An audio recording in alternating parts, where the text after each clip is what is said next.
Good evening and welcome to volume 24 of Gallery One's Pecha. We are so excited that you found us here on YouTube at Gallery One Ellensburg. We have such a great night for you planned. If you can, I invite you to log into YouTube so that you can begin to Pecha with us right away. And by that, I mean chit chat. My name is Monica Miller, and I am your co-host for this evening. This mask I made with my son, Porter, for Halloween when he was into this specific character. I don't remember what I was. I am here tonight with my co-host, as I mentioned, my collaborator for all things Pecha, Sarah Jones. There you are. We are joined tonight by our 6 presenters. Christina Berrigan. Woo! Dramatic reveal. Jim Cole.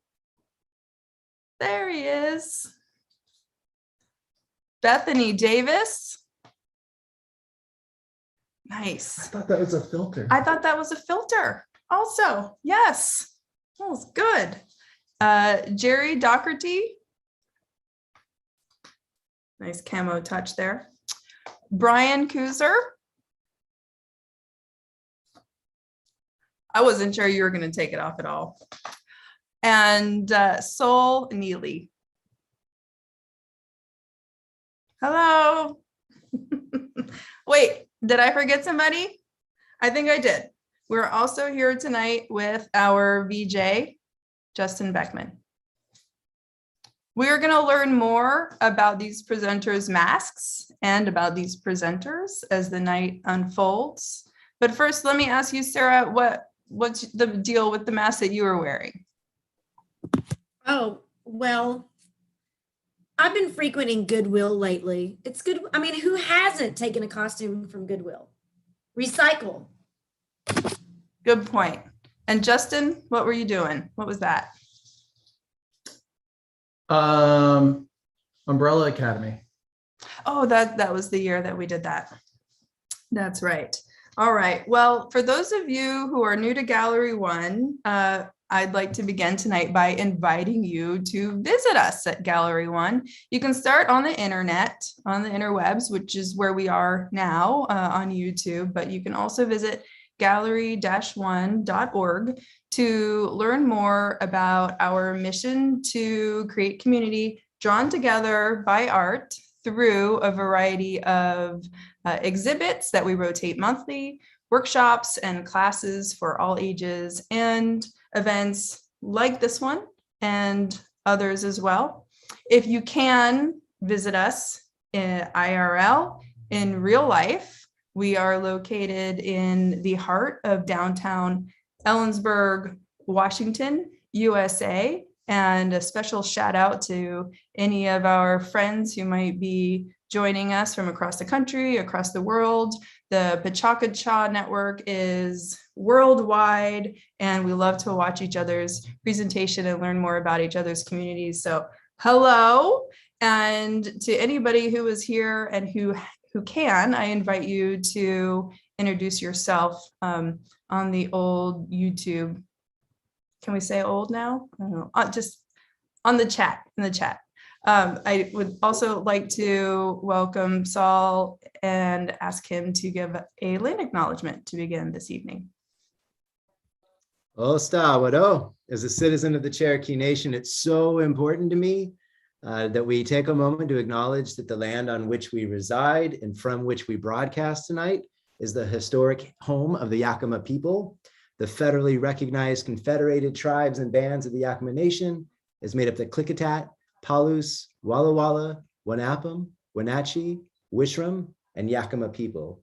And we're honored and grateful to be here today on their traditional lands and acknowledge that the Treaty of 1855 makes possible our efforts to live here. So we give thanks to the legacy of the original people, their lives, and their descendants, and acknowledge the inviolable tribal sovereignty of all federally recognized tribal nations. Wodo.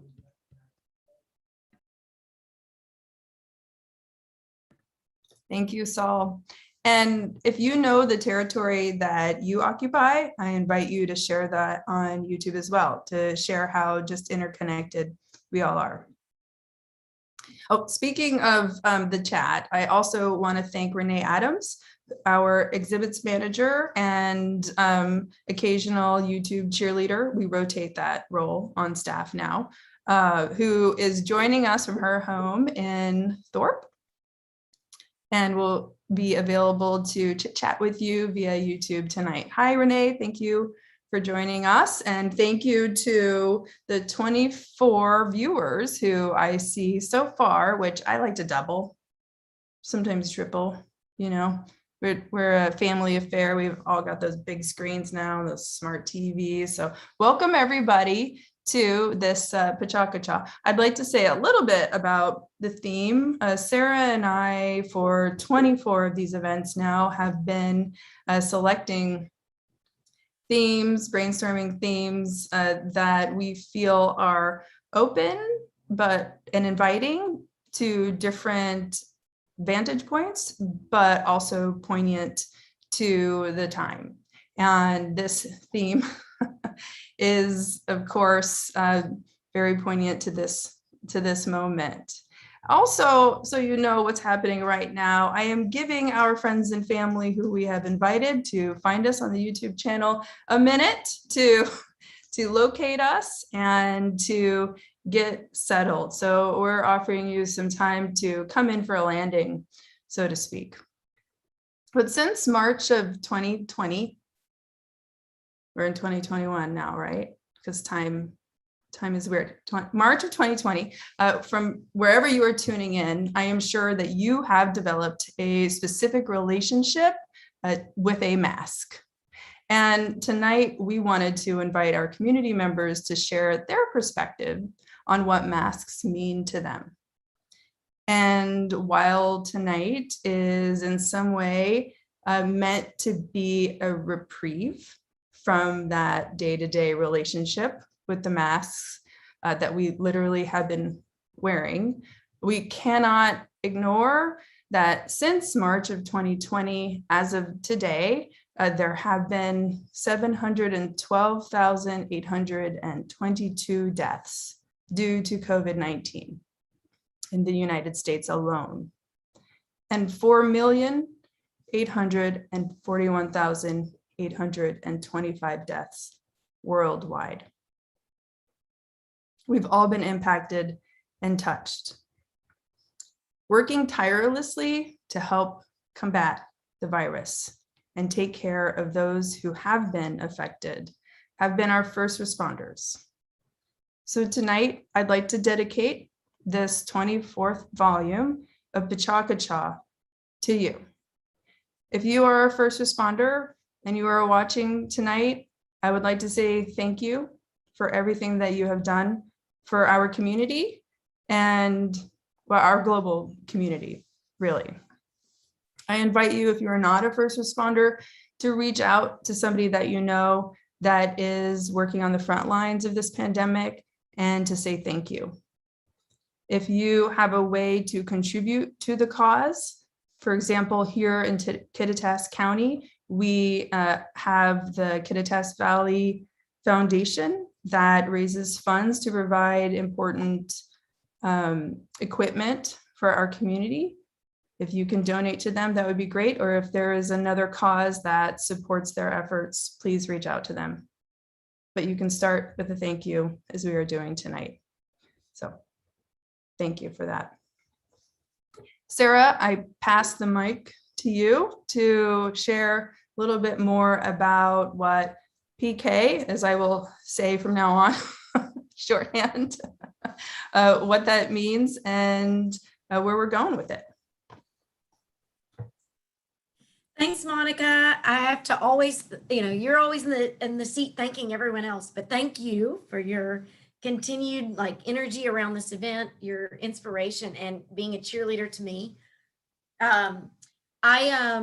So Pecha stands for chit chat, as Monica mentioned, in Japanese, because PK headquarters is in Tokyo. And when the event was started, it was really a group of architects who wanted a format for being concise in the presentation. But it's a storytelling platform really now, for anyone. There are no professional speakers here, right? Just to let everyone off the hook. 20 slides and 20 seconds of commentary for each slide. And it may seem very simple, as the format is tended to be, but it can be challenging for our presenters. But it remains to be, concise and energetic, and the opportunity for our storytellers to just hopefully inspire you, maybe connect with you, or generate some creativity for you in your life. So we've been curating it for 5 years for that very purpose. I think now we've had over 100 presenters or people from our own community share. And I think we both aimed creating a space for connection. And as Monica's been, highlighting, we're in a really different time in life where we may feel disconnected from our community.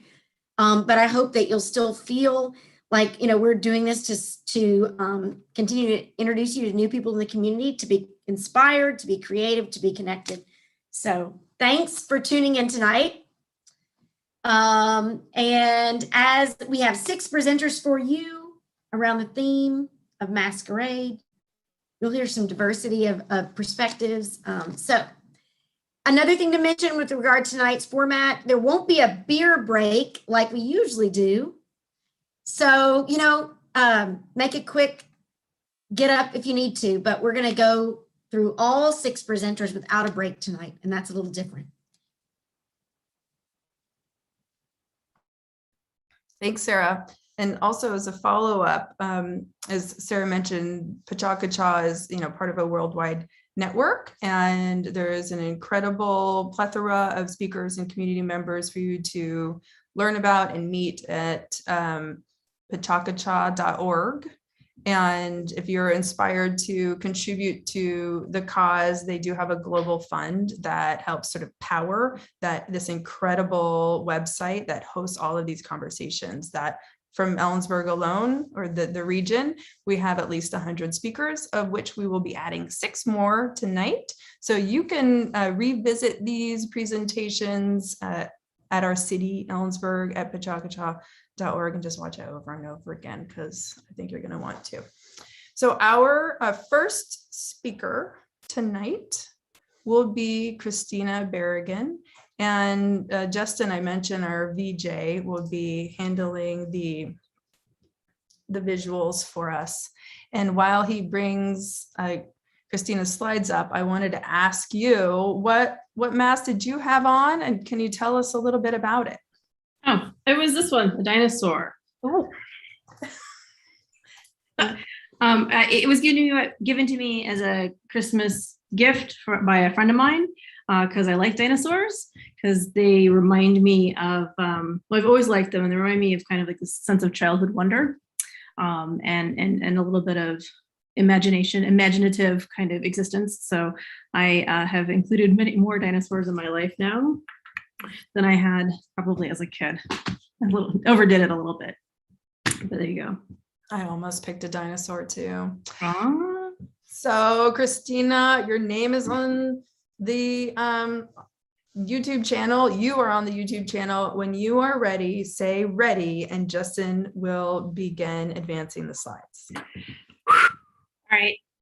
Thank you. Okay, I am ready. Oh, and there I am.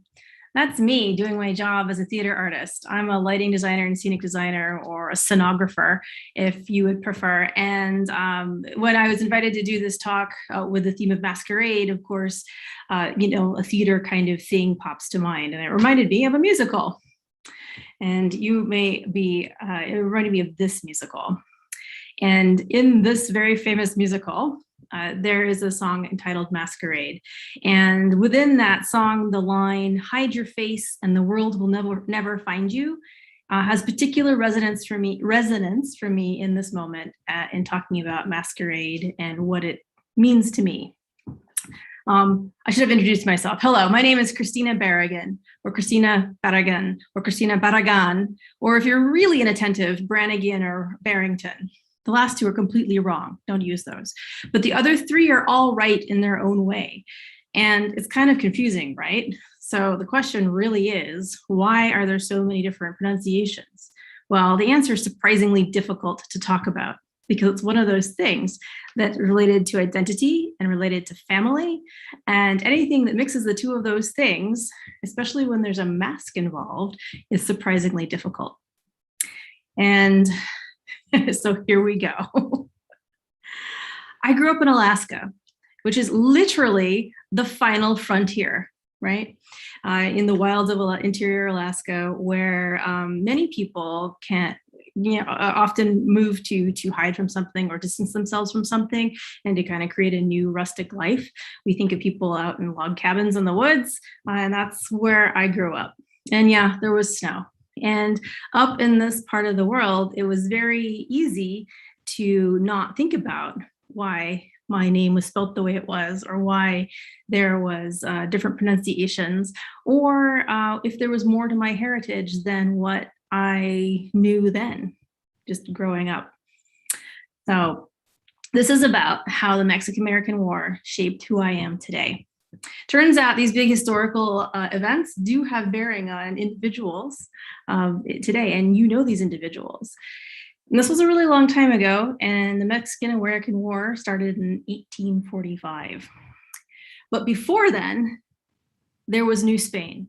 And after New Spain, there was Mexico. Mexico defeated Spain and its colonizing forces and became Mexico. And when that happened, a lot of land grants happened to Mexican citizens. So they got pieces of land to ranch on and to farm on and to own and work and use. Now, the trouble with that is next door, there was the United States, and they had this idea called manifest destiny. And there's a lot of very specific details that I'm not going to get into, but the United States went to war with Mexico over these pieces of land, which are modern day California, Nevada, Colorado, New Mexico, Texas. And the United States won in 1848 and annexed all of that land. And the manifest destiny took all of the people from the eastern part of the United States, all of the white people from the eastern United States, and brought them west, seeking their fortune and land, and brought them in direct conflict with the Mexican folks, or the brown people who were living there quite happily. To make matters worse, this is at the same time as the California gold rush, which is yet another big rush of fortune hunters out there literally staking their claim to land and the resources on that land. Now, we have a lot of popular media about people shooting each other over a claim. Well, it gets even worse if they don't think that you're their equal. Tensions between Mexican Americans and white Americans rose to a horrifying fever pitch. Racialized violence that we usually associate, or we more commonly perhaps associate with violence against Black people, was happening against Mexican Americans. Lynchings, beatings, riots, killings were all happening, and were causing a lot of terror in those populations. To make matters worse, in the early 20th century, we have the Great Depression ramping up, and a lot of tension between white people and Mexican people over jobs. The United States at this time, in late 1920s, early 30s, started to deport Mexican Americans, actual American citizens, because they spoke Spanish, because they had brown skin, because they were Mexican in heritage, and euphemistically referred to this as the repatriation of Mexican citizens. They were American citizens, they were Mexican citizens. And so this was quite literally a reign of terror, racialized terror happening in the American Southwest at the beginning of the 20th century. Whew. So That's a lot of heavy stuff. That's some, really upsetting historical things. How does that affect me and who I am? Well, here's the deal. In the mid 20s, mid 1920s, that is, my white grandmother met my Mexican grandfather, and they fell in love, and they got married, and they started to have children. And it was all alongside this atmosphere of persecution and terror for Mexican Americans. And they were in Southern California, which kind of made it even worse. At some point, and this is shrouded in mystery, right? At some point, my grandfather's people changed their name spelling from Baragan to Barragan to the Irish spelling or anglicized spelling of Barrigan, which is what my name is today. And this was in an effort to mask heritage. An additional effort to distancing the family from their heritage was actual physical distance, a move north to the Pacific Northwest in a place where it was perhaps a little bit more believable that an Irish spelling of your name was more reflective of your heritage. And it wasn't until the mid 1990s when a bunch of successfully white passing kids of the kids decided to look into the family tree and see what heritage was truly there, and to solve some of the blank spots in the stories of where their grandfather had come from. And that is how a mask generated in response to the violence from the Mexican-American War is who I am today.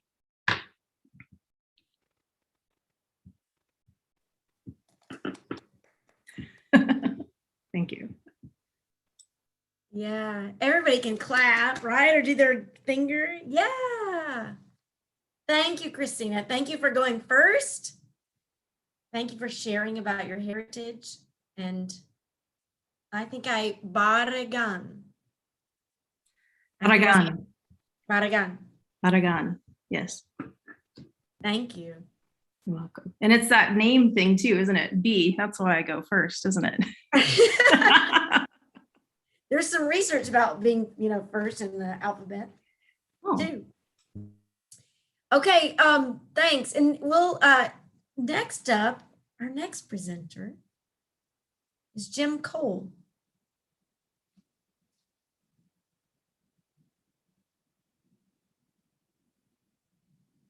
So Jim. Okay.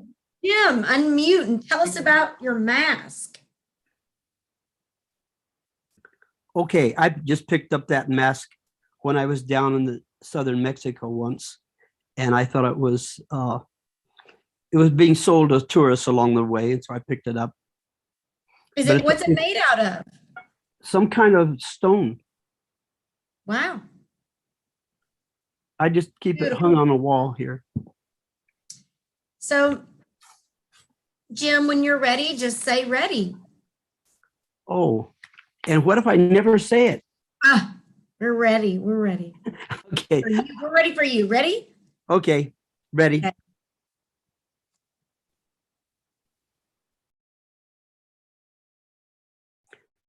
This is a picture of me when I was about 9 years old. I've always been interested in behavior. In fact, I don't remember when I wasn't, but this is me riding my bicycle with my pet chicken.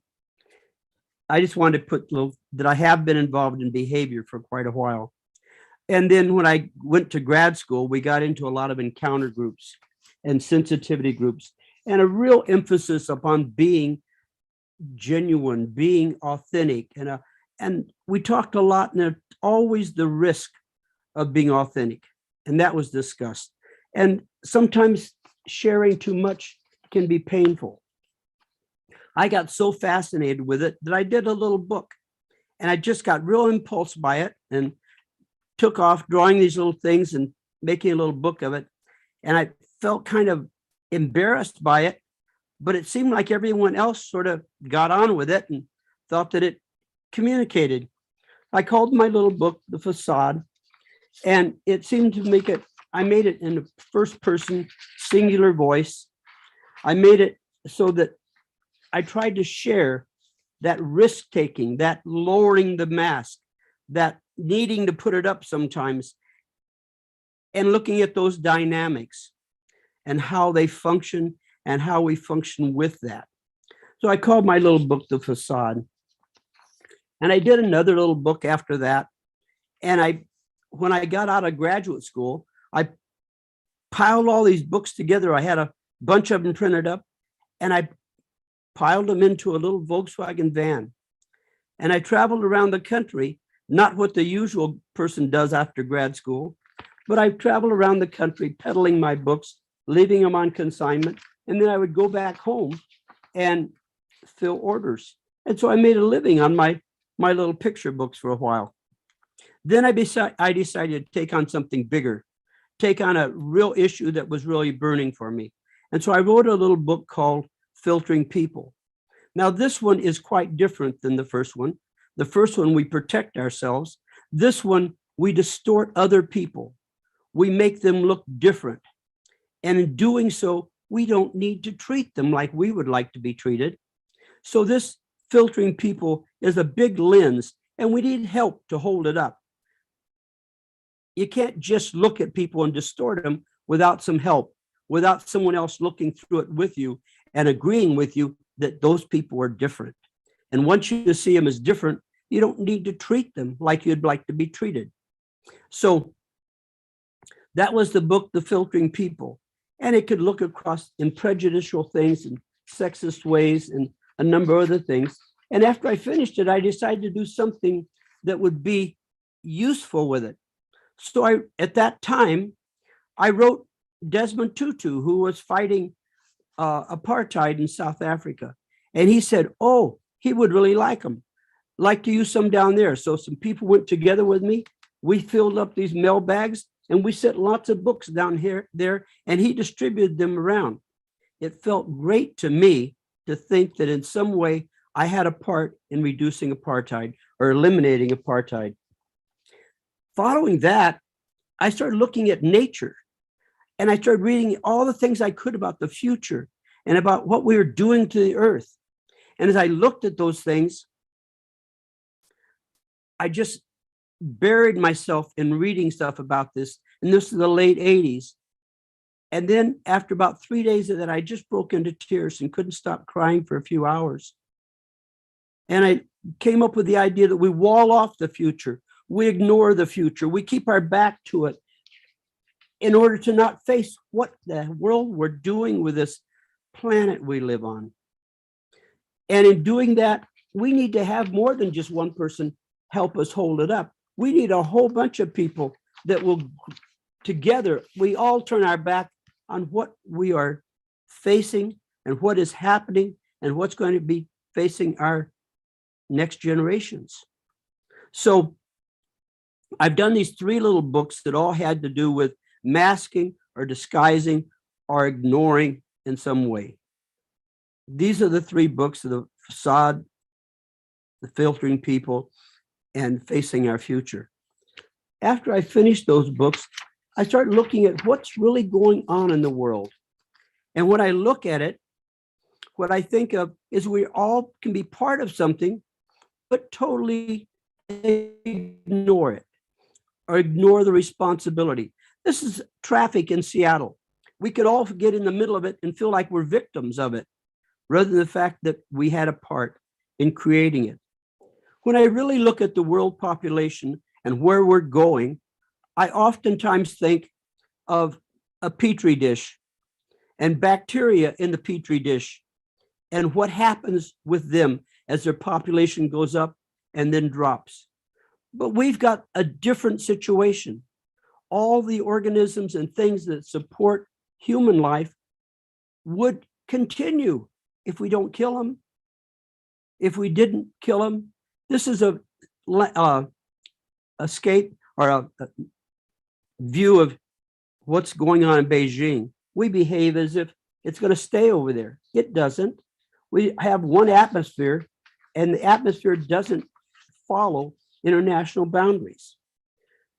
Shortly after I got some of this out, my book got an endorsement and got a foreword written by the Dalai Lama. He was wonderful in that he talked about responsibility, not just to ourselves, not to family or nation, but to all humankind, and to future generations. And he seemed to touch those things in a very touching way. Then we look at who's coming and what's coming in the future. And in the future, it's been shown on some recent research that young people don't trust the leaders. And I don't think anyone says it better than Greta Thunberg. And the demand for a scientifically based future that's safe. It was said best real well by Albert Einstein in his day. Way before his time, he was saying that we're all integral parts of this universe, while at the same time we all suffer from a delusion that we're separate, that we're spectators, and that prevents us from seeing the beauty of the earth.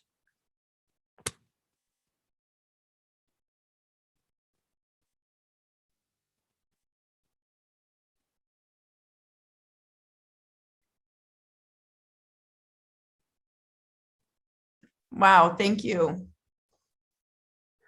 That was so cool. Thank you. Dalai Lama, like what? That's some serious like book cred there, Jim. And also a beautiful message and gorgeous drawings. Did you do those? No, I met a guy when I was in school in Colorado, a fellow by the name of Tom Woodruff. And recently I've approached him wanting to do another one. And he says, there's no more books left in him.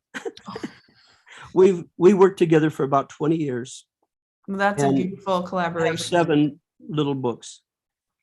And you messaged me earlier about the possibility of having these books available at Gallery One to share with the world, for those that are left. Is that? I will bring down those titles.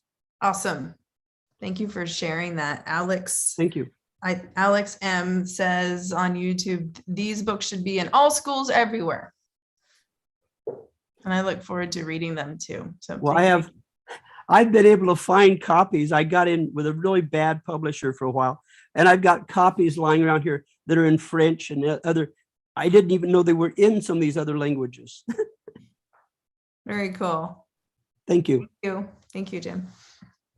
Our next speaker is Mr. Brian Kuzer. Is that right? Brian's next. Sure, why Right? not? Brian. Yes, Hi. Monica. Actually, I want to tell the audience, I know you just got spotlighted, but my my mad paper mache skills came from your teaching and inspiration. So thank you for that. Can you You're tell us welcome. about the mask that you were wearing? This is a fly. And I've been distracted during this time because my cat has been playing with the hose on it this whole time. I made the fly head out of recycled materials, a lot of old paper bags, and we use cornstarch and other non-harmful chemicals to do this work. And then I use spray paint because, you know, I'm not that good of a person after all. Jim is watching. Let us know when you are ready, and Justin will move your slides along.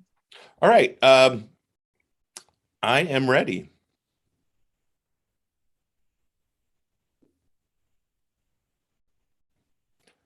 So this is me and one of the first bands that I was in. I was mistaken when I was a young man thinking that I was a musician, and I was not. But punk rock allowed me to be a singer because you didn't have to have a whole lot of skill at that point. After my 10 years in punk rock, I decided to get into theater and into art, which is what I actually have a passion for. And I worked with a group called Thistle Theater. Thistle Theater did shows for children mostly. And I love children as an audience, but I'm not as fond of parents. Parents are absolutely awful. They hate anything that makes their children feel anything. And that's kind of, so I needed to get away from that. Now, at this time, my career involved wearing a black mask, black clothes and black gloves, and I was completely representing invisibility at that time. To try and get past my need to work for a more mature audience, I decided to work with the Fremont Arts Council, where I met Monica, and I created a number of other things that I could hide in. And I really was a lot more comfortable hiding. I think even back in the punk rock days, I could spike my hair and I wouldn't look like me anymore. I could be somebody else. But this allowed me not just to be somebody else, but I could be something else. I could be a 12-foot tall robot, for example. I could be a leather chef, and I could cook hot dogs and feed them to an entire audience of people in a parade. And I do want people to notice where the mustard is kept. If you wanted mustard on your hot dog, you had to get it yourself. Then I went back to theater and I started to do my own work. I started to work on shows for an adult audience. This was Frank Pinocchio. It was my first stint at this. I was the creator. I storyboarded the story, invented the puppets, and developed the characters.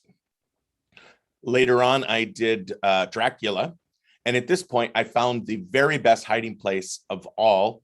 If you want to be in theater, you can direct the show and then sit in the box at the back where nobody can see you at all. And I found that to be very nice, especially in this show where my puppeteers were operating open. Well, that robot decided that it needed to come to Ellensburg when I moved to Ellensburg to further my education. I consider this home now. And this is kind of part of it. I was a part of this event called Buskers in the Berg, and I was just a busker the first year. I think Monica actually talked me into signing up. But the very next year, we were asked to do a parade. And so our very first parade, I was back in Ellensburg, and all I remembered from Ellensburg were cows when I was here as a student back in the punk rock days. And so I decided to make some cows for the parade. We also had some quails because I noticed those around. Then I started developing other ways of creating giant costumes. These are excellent for lurking in.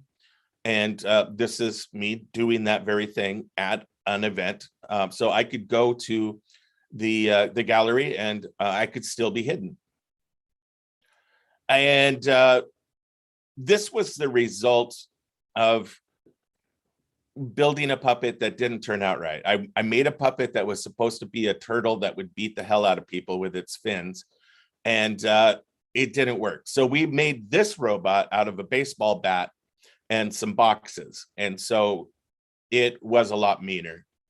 This is Nursey Bot.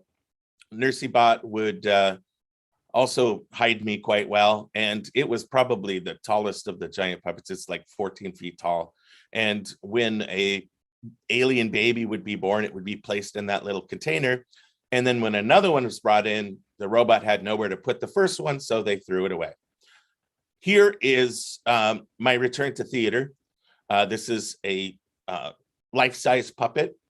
The head is operated with one hand, and then the other arm that has the brick in it is my other hand. And then I have another puppet here operating the other hand. And this puppet actually had a hand puppet that it would wear, and then it beat the puppet to death with a brick. I wanted to show off some of my design skills. So when I start one of these, I start with a scale drawing. So this is probably 1:1, 1 inch equals 1 foot.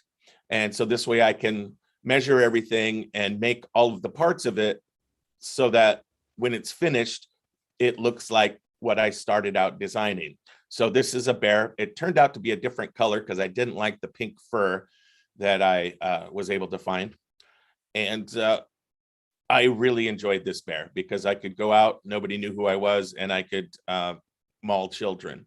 And that was really fun for me. Here's an assortment of giant puppets. That's the other bear. And this bear is blue. And when we turned our organization into a nonprofit, we named it after our blue bear. And here it is with I think that's a foot it's eating. and a couple of other friends. This is a Halloween event. Sometimes when I'm hiding, all I need is a pair of claws. And so I borrowed these lobster claws from another one of our artists, and I was able to use those to give myself a little bit more freedom to face a camera. I'm not very good in front of cameras. This is a giant anglerfish. When we had the pandemic, as you can see, we have masked people here. In 2020, we weren't able to do a regular parade, so we did 4 smaller ones. This one was on rodeo day. It would be the weekend and the Saturday that the rodeo parade would be. And so we did our own rodeo parade with cowboys. And then finally, this is Chucky the Ducky, and I made him for the opening of our gallery show here at Gallery 1. And there's Chucky. And I have to say, the most fun part about making this particular character to hide in is that I got to learn how to ride a bike with those feet on. And that's it.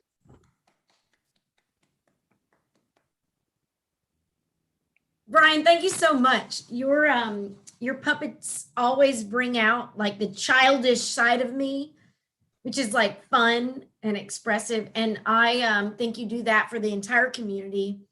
Buskers in the Berg, and particularly your puppet parade, is one of the best events of the year in Ellensburg, in my opinion. Thanks. Impressive. Thank you for sharing about your history. Well, not a problem. I was happy to do it. Next we have Jerry. Spotlight that guy, right? There you go. Tell us about your mask, Jerry.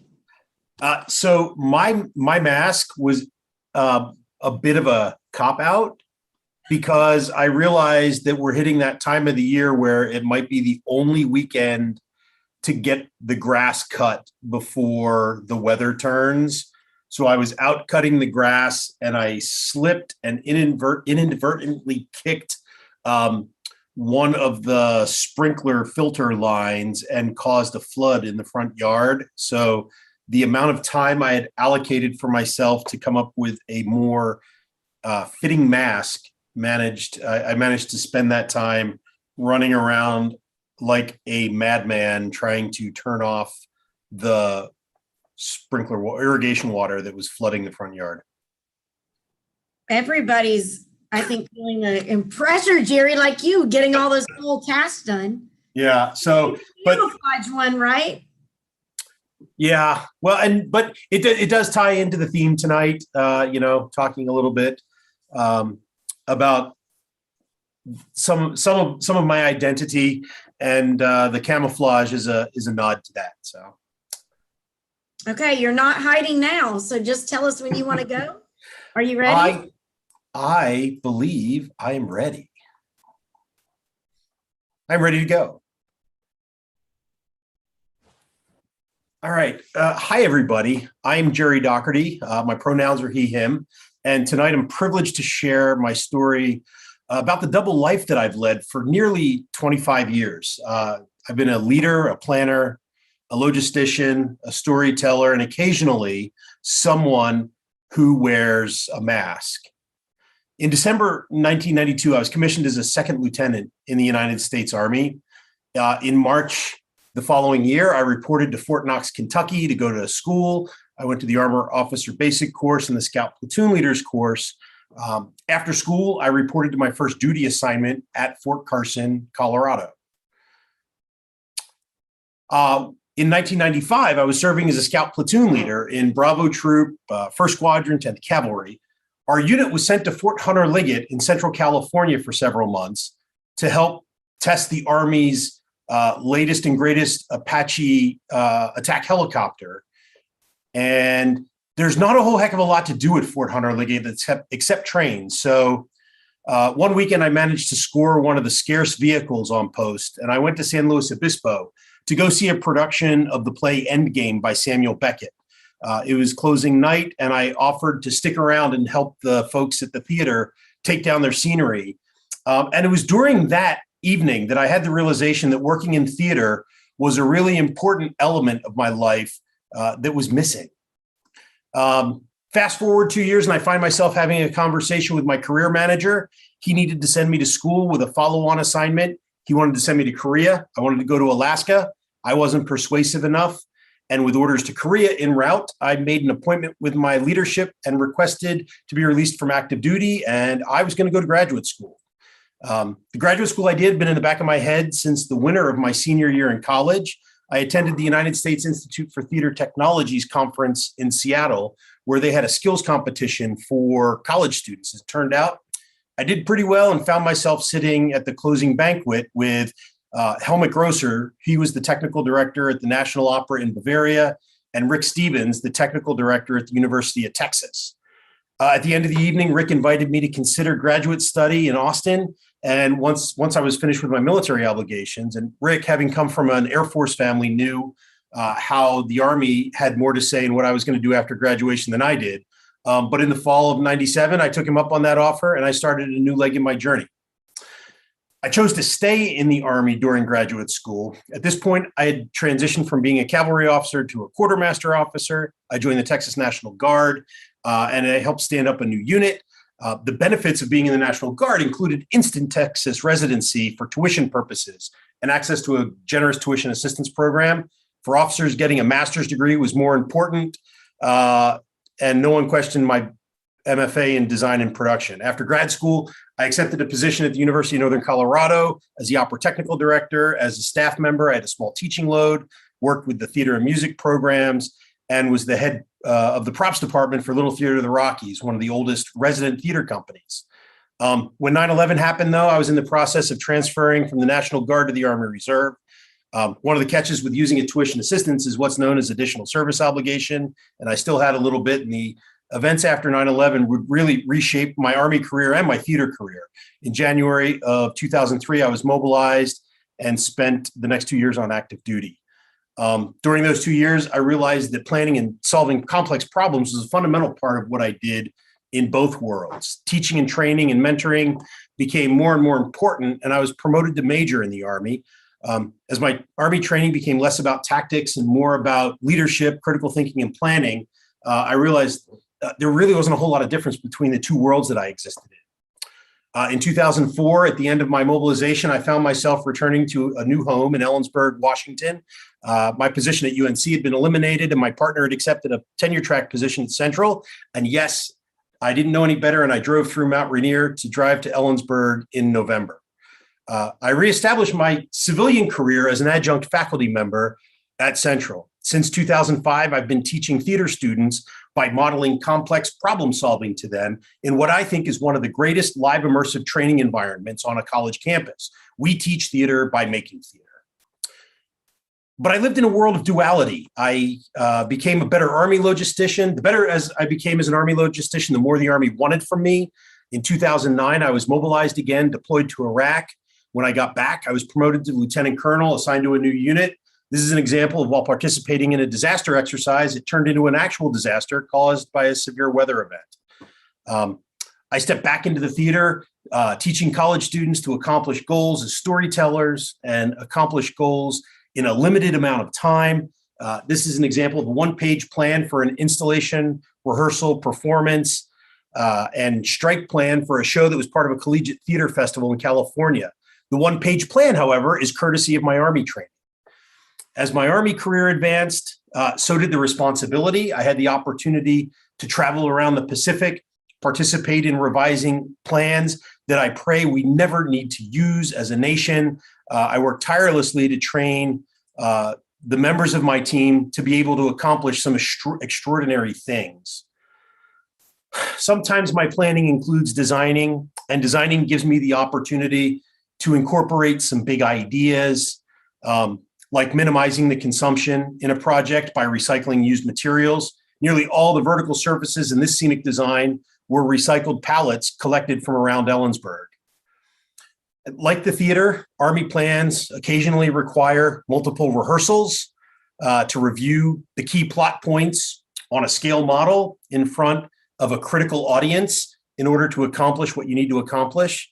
This is another example of engaging in successful immersive training events. In both worlds, I've discovered the vital importance of assembling, teaching, and coaching the right team to address volatile, uncertain, complex, and ambiguous problems, a phrase first coined at the Army War College in 1987, not by MBA programs of the world. But when all is said and done, in both of my worlds, what makes living in both of them possible are the people and the collaborations you engage in. On January 20th, I retired from the Army after 27 years and now spend all of my time training the future storytellers in an immersive environment. Thanks very much.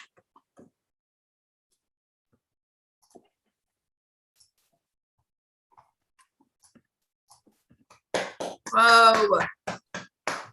There's a mic drop on all of that coming together in one PK.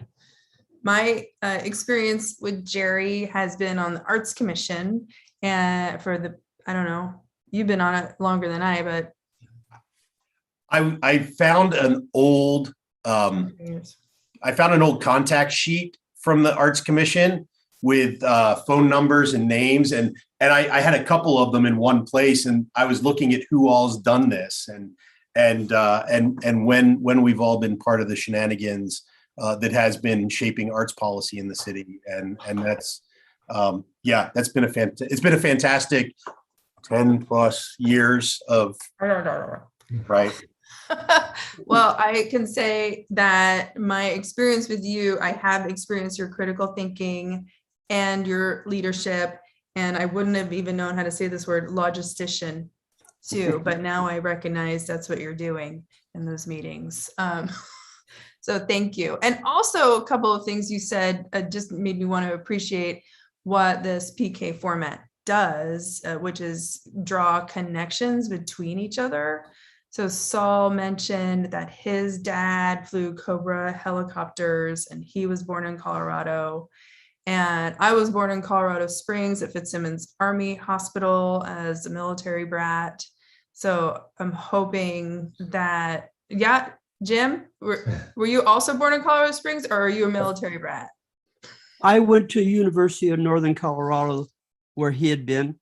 Oh, and where I taught. was also, I spent about 20 years in Northern Alaska. So one of our, what? Exactly. I think that we are sort of exemplifying the intention of these events for Sarah and myself, and the beauty of them is how we're like, oh, you did that too. Okay. And we dig a little bit below, the tip of the iceberg, as they say. And I don't know if maybe there's a science behind it in PK, but as the fourth speaker, maybe that's when things start really connecting. So thanks, Jerry. Conversion occurs there. Oh yeah. Whoa. We have two more speakers tonight. Our next presenter is Bethany Davis. And Bethany, welcome. Could you tell us about your mask that looked like one of those like magical filters? Well, yes. Well, because who doesn't want to be a lion, right? And I figured the hair, it kind of matched, so I could probably pull it off pretty well. You can. You absolutely did. It's actually my last minute dollar store run today, and that was the one that I found, but I figured totally went with the hair, so that was my call. Another common denominator that we have, the dollar store. Thank you. When you're ready, Justin will advance your slides. I am ready. My name is Bethany. I'm a daughter, a sister, a wife, and a mother. And I'm also a speech language pathologist entering my 25th year of practice, known for being confident, yet calm and empathetic. This is my story of learning to let go of the masquerade that I was living. Hindsight's always 20/20, right? With time and distance, I've gained clarity in my own perspective. I've learned to not judge the nursing assistant who came to work with bruises, concocting some story to explain them away. I've learned to not judge her as weak for staying. And I've also learned that bruises are not always visible to the eye. This is my why, my reason for persisting. Lance, who came along 2/3 of the way into our 20-year relationship, when I'd already learned the dance, the pretense of somehow painting this image of a loving blended family, while simultaneously watching my ex slip further and further away. The first time I tried to take Lance and leave, he was so small. My ex was careful then, as always, to not lay a hand on me, though he made his presence known as he backed me in a corner, his nose almost touching mine, and he threatened, "Go ahead and try. You'll never take him." It's a he said, she said, let's see who they believe. So for a long time, I persisted in holding up the facade, working by day, building my career, and by night, coping with a spouse who could no longer work, who drank and took pills to cope with his own demons. And for a while, this dysfunction did function, as he could sleep it off and rally ready for Lance by the day. In 2009, I launched my own practice, and I was well on my way to building a business that solely supported our family. But now he was dependent on me, and that only fueled his narcissism to assert himself in other ways. His verbal onslaught came late at night and left its own kind of sting.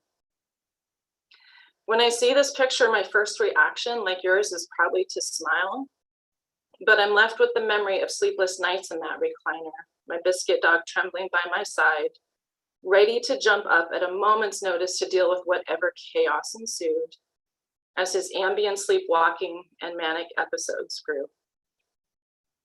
The outings and events we went to became fewer and far between. Social gatherings and strangers created a minefield he could not navigate, or his drinking to cope with it left us in the wake. Living in this level of dysfunction, however surreal, became very painfully real. It doesn't happen overnight. It's a slow, gradual descent into hell. I don't recall the date, but I do remember the morning kicking this hole in the wall. Some part of me knew I could not keep going. The cracks in the mask had begun.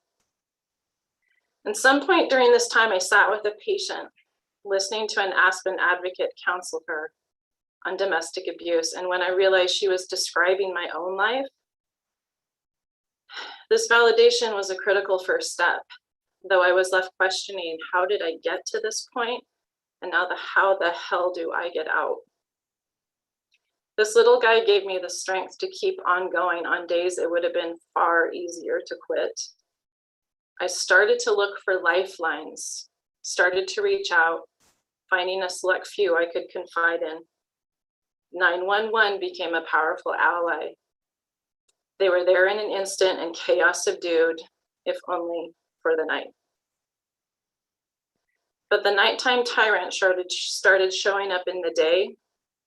My growing resolve only amped up his attacks. After telling him I was leaving, he grabbed a knife and threatened to take his life. I turned and walked away, somehow knowing the empty threat, and never looked back.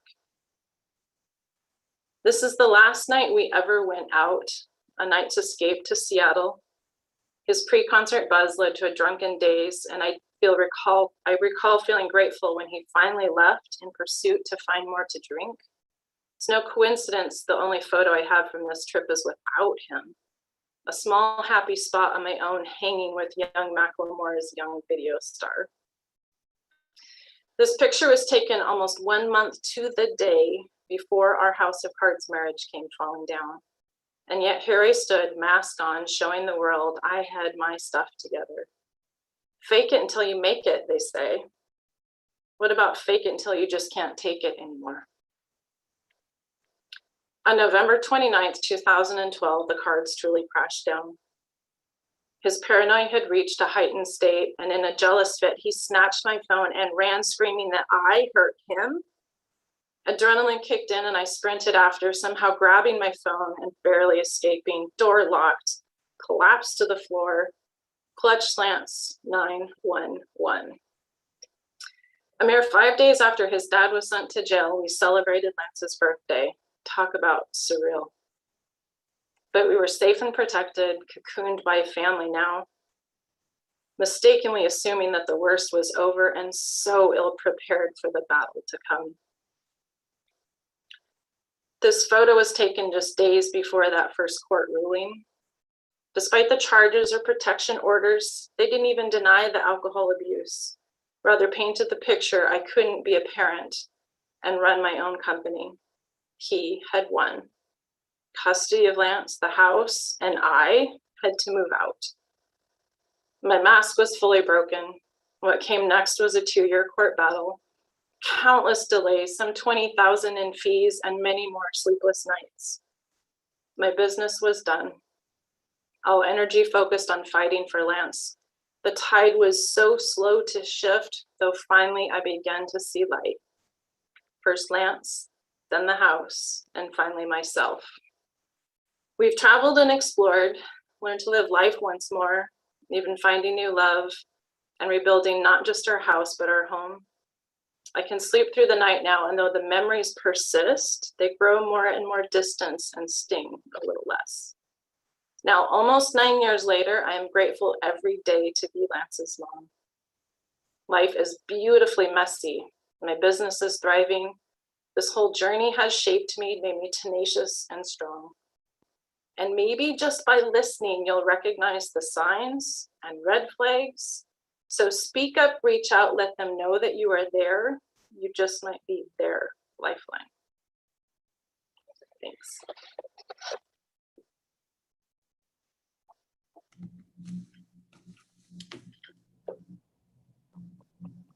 Thank you, Bethany. I think we all benefit from mothers who are willing to be vulnerable. Well, I will share, you guys know, Monica and Sarah, I was supposed to do this a couple years ago, and it was the week that my stepson died of a drug overdose, and it was a little too strong to do this talk event. So it's taken me a long time to be able to share it this way. So thank you for letting me do it.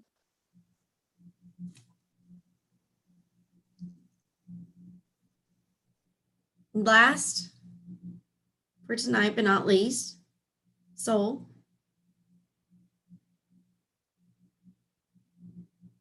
Tell us about your mask. Come on. Not the one you're going to really tell about, but then.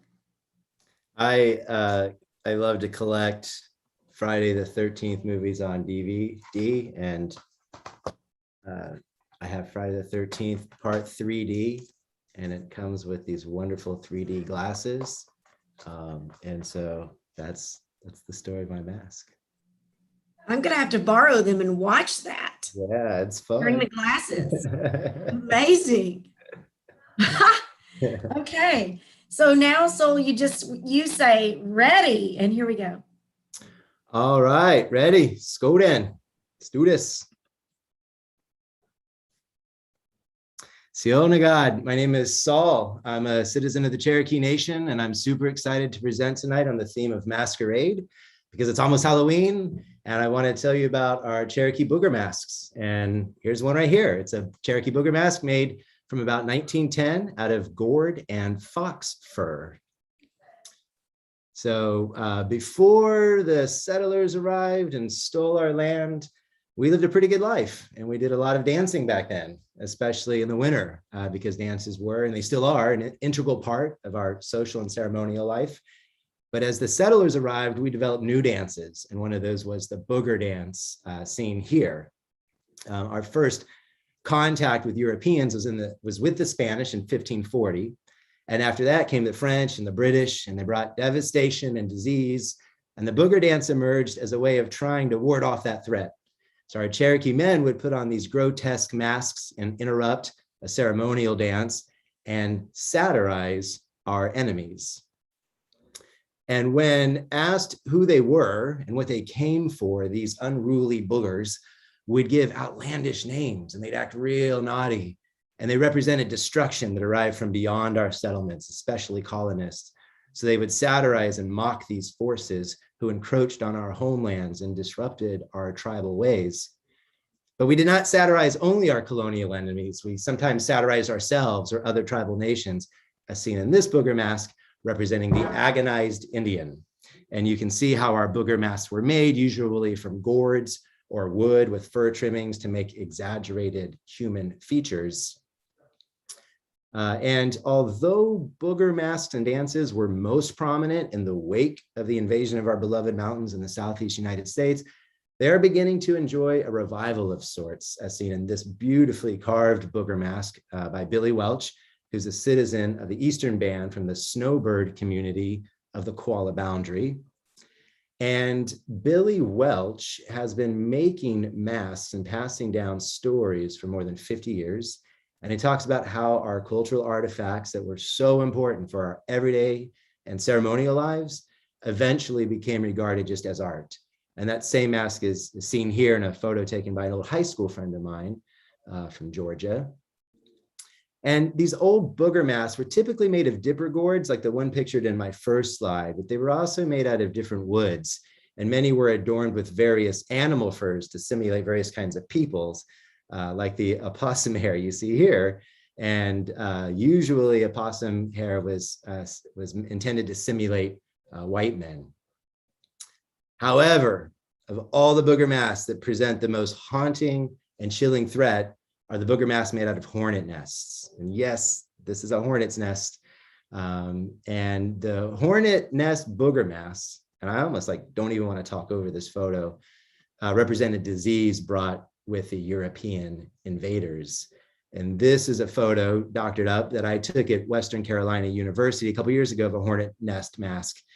And I was told that the texture of the hornet nest was similar to the texture of the flesh after someone was infected with smallpox. So again, you just see just how haunting and menacing this figure would be. And here's a photo of a collage I recently saw at Western Carolina University, and it's titled Cherokee Stories Come Together. And you can see here Cherokee images that are just iconic to our culture, including the stickball game, the Ukatena or the horned serpent, the story of Selu or corn, and of course the hornet's nest, which was used to represent disease. And then just one more image here that shows a variety of Cherokee artifacts collected by this man and his wife. They're not Cherokee, but they have this huge collection. But you can see a variety of masks here, including the wood antlered mask that would have been used in preparation for a hunt. But you also see these hornet nest booger masks there in the corner. And that one's particularly striking. And then there's this guy, Roger King. He's a Cherokee Nation national treasure who's attempting to revive the art of booger mask making. And he teaches a variety of classes on it in Oklahoma. And you can see him here surrounded, I love this, by an assortment of his masks, satirizing all sorts of attitudes and priorities that threaten the integrity of our culture. And this one is one of his booger masks recently purchased by Jace Weaver. And I took this photo from his Facebook page, but it's titled Barrister Booger, and it satirizes tribal lawyers who see only money and speak only nonsense. And if you can actually look closely, you see that there's the scent symbol in his mouth. So again, we see mockery of attitudes dangerous to our culture. But then we can also just have fun with the booger mask. Maybe it doesn't have to mock or satirize our enemies, internal or external. We can also just have fun with it. And here we see brilliant Cherokee artist and language warrior Roy Boney, who drew this booger mask inspired by Gonzo from the Muppets with his, naughty phallic nose. And then here's another one that Roy Boner recently drew that I just love. It is inspired by one of my favorite childhood arcade games, Cubert. And so Roy Boney gives us an intertextual cultural reference that just brings me so much joy. I hope after this presentation you walk around and see booger mask everywhere. But as I wind this up here, I wanted to look at a warrior mask, and this one's carved of wood that features a rattlesnake on the forehead. And rattlesnakes are traditional Cherokee allies. Our copperheads were our enemies, but rattlesnakes are our friends. And you see lots of masks featuring a rattlesnake on the head. Sometimes it's a warrior mask. Sometimes you see them on booger masks. And when I saw this Cherokee booger mask with a snake on its head, I saw it coincidentally with this image of this anti-communist group of white men who also hate long hair and hippies. And I've got, long hair. And so I thought that this guy at the mic deserved booger mask ridicule. And I think this booger mask eerily resembles the dude there. At one point I had this image where I superimposed him. But as I was putting this together, I decided to make my own satirical booger mask for our contemporary political moment. So I redesigned the Don't Tread on Me Gadsden flag with a rattlesnake booger mask. And this says Hesti Squalas Doni, or don't step on me in our Cherokee syllabary. So I'm going to turn that one into a sticker. I like it. And that's because hiding under all of those yellow slides this whole time was my Cherokee booger mask flag that satirizes the paranoia of don't tread on me, bro, don't tread on me, that deserves some ridicule as it threatens all of us. And I end with this final booger mask art by Roy Boney, simply titled Skoden, Studis. So warau nagad, dora dagohai.